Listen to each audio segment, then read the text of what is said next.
সব নবীকে আল্লাহ একটা করে দোয়া দিয়েছেন, নবী দোয়া করলেই কবুল। সব নবীরা ওই দোয়া করে ফেলেছে দুনিয়াতে। বিশ্বনবী বলেন আমি করি নাই, আমি দুনিয়ার বুকে কঠিন বিপদে পড়েও কোনোদিন করি নাই। আমি আমার স্পেশাল দোয়াটা কিয়ামতের দিন আমার গুনাহগার উম্মতকে সুপারিশের জন্য রেখে দিয়েছি। আজকে আমি তোমার দরবারে দাঁড়িয়ে কিয়ামতের দিন ওই দোয়াটা করছি, আল্লাহ আমার যে উম্মতের হৃদয়ে যাররা পরিমাণ ঈমান আছে, আমার একটা উম্মতকেও তুমি জাহান্নামে ঢুকাতে পারবা না। বিশ্বনবী একবার ছাগলের রান খাচ্ছিলেন, খেতে খেতে বিশ্বনবী বলেন আনা সাইয়্যিদুন নাস ইয়াউমাল কিয়ামাহ, আমি কিয়ামতের দিন সর্বশ্রেষ্ঠ হব, মানুষের মধ্যে সর্বশ্রেষ্ঠ সেরা আমি বিশ্বনবী। আলহামদুলিল্লাহ পড়েন। বিশ্বনবী বলেন সেদিনটা বড্ড ভয়ঙ্কর, সেদিন কেউ কারো কোনো উপকারে আসবে না, বন্ধু বন্ধুর কাজে আসবে না, স্ত্রী স্বামীর উপকারে আসবে না, স্বামী স্ত্রীর উপকারে আসবে না, পীর সাহেব মুরিদরে বাঁচাতে পারবে না, মুরিদ পীর সাহেবরে বাঁচাতে পারবে না, নেতা কর্মীর পরিচয় দিবে না, কর্মী নেতার পরিচয় দিবে না, ভাই বোনকে চিনবে না, বোন ভাইকে চিনবে না, বাবা তার সন্তানকে চিনবে না, মেয়েকে দেখে মা দৌড়ে দৌড়ে পালাবে। বড্ড ভয়ঙ্কর দিন। বিশ্বনবী বলবেন জমিনটা এখনকার মতো থাকবে না, পুরো জমিনটা সমান হয়ে যাবে ফ্ল্যাট। এখন তো গোল, তখন ফ্ল্যাট। সবাই এক জমিনের উপরে দাঁড়াবে, সূর্যটা মাথার কাছে চলে আসবে, সূর্যের গরমে মানুষের মাথার মগজ গলে গলে কানের ছিদ্র নাকের ছিদ্র দিয়ে বেয়ে বেয়ে পড়বে। সবাই হয়রান পেরেশান ক্লান্ত শ্রান্ত। মানুষগুলো বলবে বাঁচার কোনো উপায় নাই। 50,000 বছর মানুষ এরকম দৌড়াবে, চিৎকার করবে, কাঁদবে, বাঁচার কোনো উপায় নাই। সবাই বলবে আল্লাহ যদি বিচারটা শুরু করতো, যা হবার হবে, আগে বিচার শুরু করুক। বিচারই শুরু হয় না, বিচার শুরু হইতেই 50,000 বছর। আল্লাহ, 50,000 বছর, 5,000, 15,000 না, 50,000 বছর এরকম যাবে। মানুষগুলো কাঁদতে কাঁদতে বলবে চলো আমরা আদম আলাইহিস সালামের কাছে যাই, যেন আল্লাহরে যে সুপারিশ করে, আল্লাহ আপনি বিচার শুরু করেন। কিয়ামতের ময়দানে সবাই মিলে সাইয়েদনা আদম আলাইহিস সালামের কাছে যেয়ে বলবে ইয়া আবাল বাশার ইয়া আউয়ালাল আম্বিয়া, ও আদম নবী আপনি দুনিয়ার বুকে প্রথম নবী, আল্লাহ নিজ হাতে আপনারে 60 হাত লম্বা করে বানিয়েছেন, আপনার সম্মানে ফেরেশতাদেরকে সেজদা দিতে বলেছেন, দুনিয়ার প্রথম নবী প্রথম মানুষ আপনি, আপনি আল্লাহরে যে সুপারিশ করেন যেন আল্লাহ বিচার শুরু করে। আদম আলাইহিস সালাম বলবেন আমি পারবো না, কারণ আল্লাহ আমাকে একটা নিষিদ্ধ গাছের কাছে যেতে নিষেধ করেছিল, আমি ভুল করে এই গাছের ফল খেয়েছি। নাফসি নাফসি, আজকে আমার কি হবে আমি জানি না, আমি বড় লজ্জিত। আমারে যদি আল্লাহ জিজ্ঞেস করে কেন খাইছিলাম, আমার কোনো উত্তর নাই, তোমারে বাঁচাবো কেমনে আমি? নবীরা থার করে কাঁপবে সেদিন। আদম আলাইহিস সালাম বলবেন আমি পারবো না, মাফ করো আমাকে, আমি পারবো না। ওই যে ভুল করে গন্ধম খেয়ে ফেলেছি, নিষিদ্ধ গাছের ফল খেয়ে ফেলেছে, আমি বড় লজ্জিত অনুতপ্ত, আমি পারবো না। আজকে আল্লাহ এত রাগান্বিত হয়েছে, আগে কখনো আল্লাহ এত রাগান্বিত হয় নাই, ভবিষ্যতেও আল্লাহ কখনো এত রাগান্বিত হবে না। আমি পারবো না, এক কাজ করো, তোমরা নূহ আলাইহিস সালামের কাছে যাও। কোন নবী? লোকেরা এবার পাগলের মতো দৌড়াতে দৌড়াতে আল্লাহর নবী নূহ আলাইহিস সালামের কাছে যেয়ে বলবে ইয়া নবী আল্লাহ নূহ আনতা আউয়ালুর রুসুলি ফিল আরদ, আপনি জমিনে প্রথম রাসূল। আদম আলাইহিস সালাম নবী ছিলেন, রাসূল ছিলেন না, এই দুনিয়ার বুকে প্রথম রাসূল ছিলেন আল্লাহর নবী নূহ আলাইহিস সালাম। সবাই বলবে ও নবী আল্লাহ নূহ, রাসূল আল্লাহ নূহ, আল্লাহ আপনাকে আবদান শাকুরা, শুকরগুজার বান্দা বলে কোরআনে বলেছে। কোরআনে নূহ আলাইহিস সালামের নামেও সূরা আছে না নাই? আপনি আল্লাহর প্রিয় বান্দা, প্রিয় রাসূল। দেখেন আমাদের কি দশা, ঘামতে ঘামতে শেষ, জমিনটা তামার জমিন, সূর্যটা মাথার কাছে, কি করবো আর পারি না, ঘামতে ঘামতে আর কত ঘামবো, কত দাঁড়িয়ে থাকবো। আল্লাহরে যে বলেন বিচার যেন শুরু করে। নূহ আলাইহিস সালাম বলবেন আমিও পারবো না, আমিও পারবো না, আমি আমার ছেলের জন্য এক কথা বলে ভুল করে ফেলছি। যখন মহাপ্লাবন হবে আমি বললাম আল্লাহ আমার কলিজার টুকরা সন্তান রে বাঁচান। আল্লাহ বললেন ও নূহ সে তোমার সন্তান না, কারণ সে ঈমান আনে নাই, সে পাহাড়ের উপর দাঁড়িয়েছে, দেখি কেমনে সে বাঁচে। ওই যে আমি একটা না বুঝে আবদার করেছি, আল্লাহ আমার উপর রেগে গিয়েছিলেন। আজকে আল্লাহ ওই ব্যাপারে যদি আমারে প্রশ্ন করে, আমার কোনো জবাব নাই, আমি পারবো না, মাফ করো। তোমরা সবাই মিলে আল্লাহর খালিল ইব্রাহিম আলাইহিস সালামের কাছে যাও। লোকগুলো পাগলের মতো খুঁজতে আরম্ভ করবে, অযুত লক্ষ নিযুত কোটি মানুষের ভিড়ে আল্লাহর খালিল ইব্রাহিমকে যেয়ে বলবে ইয়া খালিলুল্লাহ, ও আল্লাহর খালিল, আল্লাহ আপনাকে বড্ড ভালোবেসেছেন, আপনি কাবা বানিয়েছেন, আল্লাহ আপনাকে বড্ড পছন্দ করেন। দেখেন আমাদের কি অবস্থা, আপনি যে আল্লাহর কাছে সুপারিশ করেন যেন আল্লাহ আজকে বিচার শুরু করে। আল্লাহর নবী ইব্রাহিম বলবেন আমিও পারবো না, আমি আমার জীবদ্দশায় 3টা মিথ্যা বলেছি। কয়টা? আসলে মিথ্যা না, একটু টুইস্ট করে কৌশল করে কথা বলেছিলেন, ওইটাকে হাদিসে মিথ্যা বলা হয়েছে। আমি জীবনে 3টা মিথ্যা বলেছি, জীবন বাঁচানোর তাগিদে কৌশল করে 3টা কথা বলেছি। আজকের এই কঠিন ময়দানে আল্লাহ যদি ওই 3টা কথার ব্যাপারে জিজ্ঞেস করে, লজ্জায় আমি মাথা দেখাতে পারবো না, আমিও পারবো না। আজকে আল্লাহ এত রেগে আছে, আগে কখনো এত রাগে নাই, পরেও রাখবে না। তোমরা সবাই মিলে বনি ইসরাইলের নবী মুসা আলাইহিস সালামের কাছে যাও। সবাই এবার যাবে মুসা আলাইহিস সালামের কাছে, যেয়ে বলবে, ইয়া নবী আল্লাহ মুসা, আপনি ছিলেন কালিমুল্লাহ, আল্লাহর সাথে সরাসরি কথা বলতেন। রব্বুল আলামিন আপনাকে তাওরাত কিতাব দিয়েছেন, আপনি যে একটু সুপারিশ করেন। আল্লাহর নবী মুসা বলবেন, মাফ করো, আমিও পারবো না। আমি দুনিয়ার বুকে ভুল করে একটা মানুষকে মেরে ফেলেছি। আমি মারছিলাম আদব শিক্ষা দেওয়ার জন্য এক থাপ্পড়, এই থাপ্পড়ে যে ওই লোক মরেই যাবে আমি জানতাম না। আজকে আল্লাহ যদি জিজ্ঞেস করে কেন মারলা, জবাব আছে।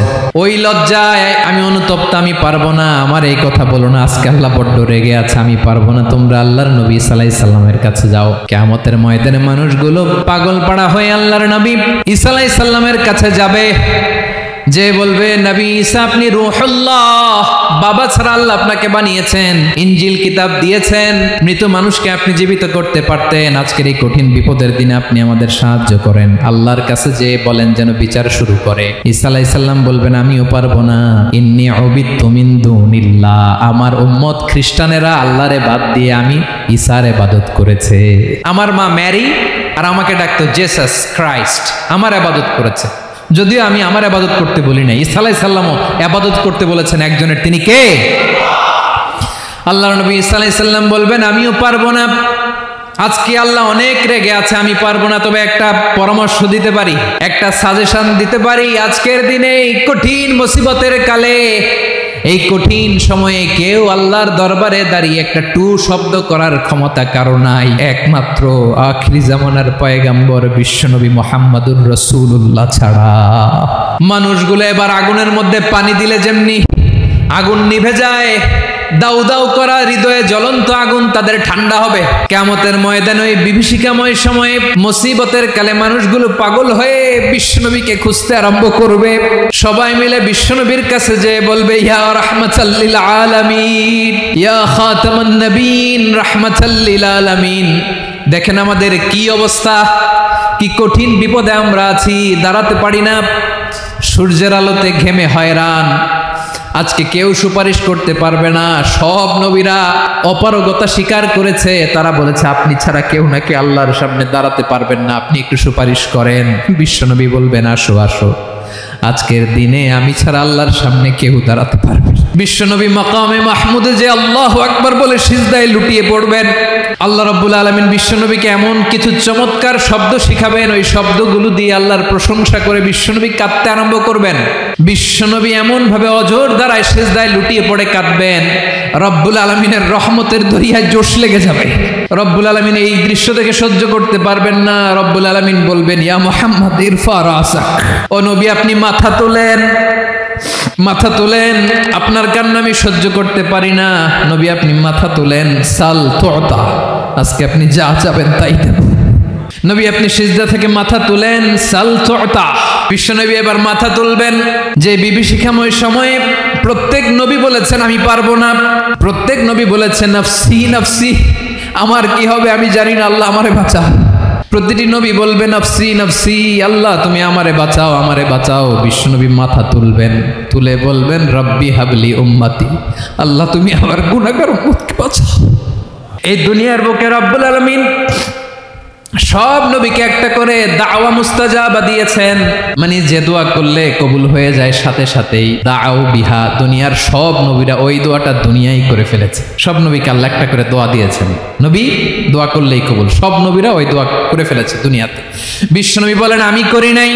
ওয়া ইন্নী আখতাবিউ দাওয়াতি শাফাআতান লি উম্মতি ইয়াউমাল কিয়ামাহ, আমার ওই স্পেশাল দোয়াটা আমি দুনিয়ার আমার দরবারে দাঁড়িয়ে কিয়ামতের দিন ওই দোয়াটা করছি। আল্লাহ আমার যে উম্মতের হৃদয়ে যাররা পরিমাণ ঈমান আছে, আমার একটা উম্মতকেও তুমি জাহান্নামে ঢুকাতে পারবে না। বিশ্বনবী পাগলের মতো একবার হাউজে কাউসারে যাবেন, একবার সিরাতে যাবেন, একবার পুলসিরাতের দিকে, একবার হাউজে কাউসারের দিকে পাগলের মতো দৌড়াতে থাকবেন, তার কোনো গুনাহগার উম্মত যাতে জাহান্নামে ঢুকে না যায়।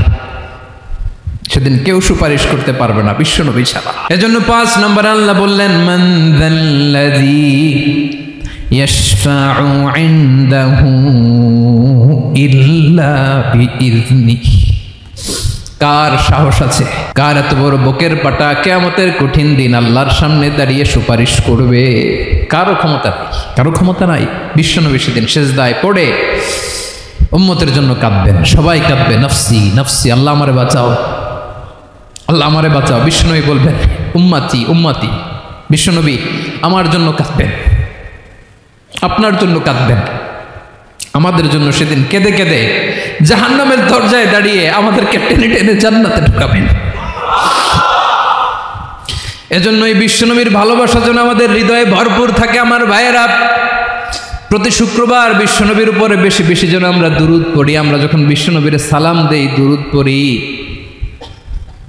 একদল স্পেশাল ফেরেশতা আছে যারা বিশ্বনবীর দুরূদটা নিয়ে সরাসরি বিশ্বনবীর রওজায় যায়, যে বলে অমুকের বেটা অমুক আপনারে সালাম দিয়েছে। বিশ্বনবী নিজ কবরের থেকে নিজেই সালামের উত্তর দেয়। বিশ্বনবীর ভালোবাসা যেন আমাদের হৃদয়ে থাকে, বিশ্বনবীর সুন্নাহ দিয়ে যেন আমাদের জীবনটাকে সাজাই। পারা যাবে ইনশাআল্লাহ?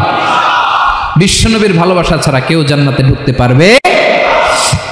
বিশ্বনবীর পক্ষে আমরা বলবো, বিশ্বনবীর পক্ষে আমরা লিখব, বিশ্বনবীর জন্য আমরা আমাদের কলিজার রক্ত বিলিয়ে দিব, ঠিক কিনা বলেন? সেদিন বিশ্বনবী ছাড়া কেউ সুপারিশ করতে পারবে না।